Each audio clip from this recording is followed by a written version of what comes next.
경기도 성동갑에 전략공천을 받은 전현희 전 국민권익위원장과 함께 여성 법조인 3인방으로 불리는 추미애 전 장관 그리고 이현주 전 의원도 출마 지역이 결정이 됐습니다.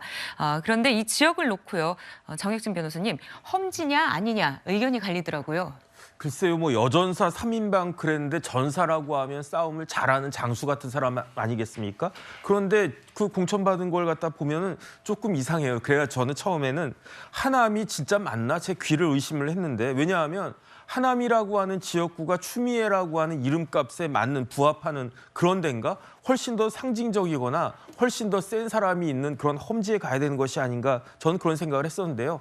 곰곰이 다시 한번 생각을 해보니까 추미애 전 장관이 출마하는 데는 어디나 험지인 것 같다, 저는 그런 생각이 들어요. 왜냐하면 추미애 전 장관이 뭐 이렇게 아주 뭐 호남이나 그런 데 빼놓고 나가가지고 자연스럽게 당선될 수 있는 곳이 뭐 어디 있겠습니까? 그러니까 하남 정도만 돼도 지금 현직 의원이 그 민주당 소속이라고 하더라도 추미애 의원이 나가면 거기가 험지가 될 것 같다, 그런 생각이 들고요. 그다음에 이현주 전 의원은 더더군다나 이해가 되지가 않는 게, 왜냐하면 용인 그 정은 누가 있습니까? 리틀 이재명이라고 하는 이현욱 변호사가 있잖아요. 그러면은 과연 이현주 전 의원이 이번에 경선을 갖다 치렀을 때 이 경선 통과할 수 있을까? 본선은 뭐 생각할 것도 없고 경선 자체도 지금 제가 봤을 때 만만치 않을 것 같다, 그 생각이 드는데, 그러면 못하러 이현주 의원을 그렇게 친문들의 반대에도 불구하고 영입을 했을까? 참 그 민주당 공천 시스템은요, 제가 도저히 납득이 되지 않는 그런 시스템인 것 같습니다.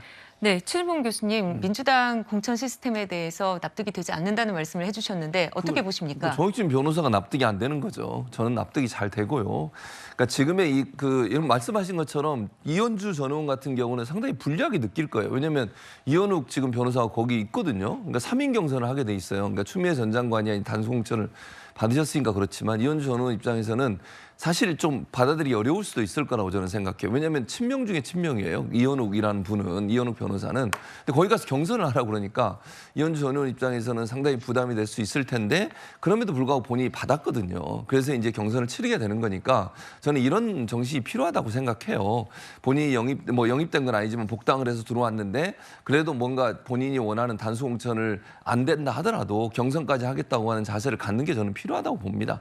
이런 네. 자세들이 결국은 민주당이 국민 앞에서 좀 잘하고 있구나, 이런 모습을 보이는 모습 아니겠어요? 그래서 저는 이현주 전 의원이 어떻게 될지 모르겠어요. 경선 과정에서 어떤 결과가 나올지 누구도 알 수 없으니까요. 다만 그럼에도 불구하고 거부하지 않고 받아들였기 때문에 이게 잘 흘러갈 수 있는 계기가 된 거 아니겠어요? 그런 점에서 본다고 하면 이렇게 만약에 이게 영입됐으니까 당연히, 또 영입이라는 표현보다 복당했으니까 당연히 좋은 자를 줘야 된다는 그런 개념 자체를 깬 것도 네. 저는 잘한 일이라고 생각합니다. 네.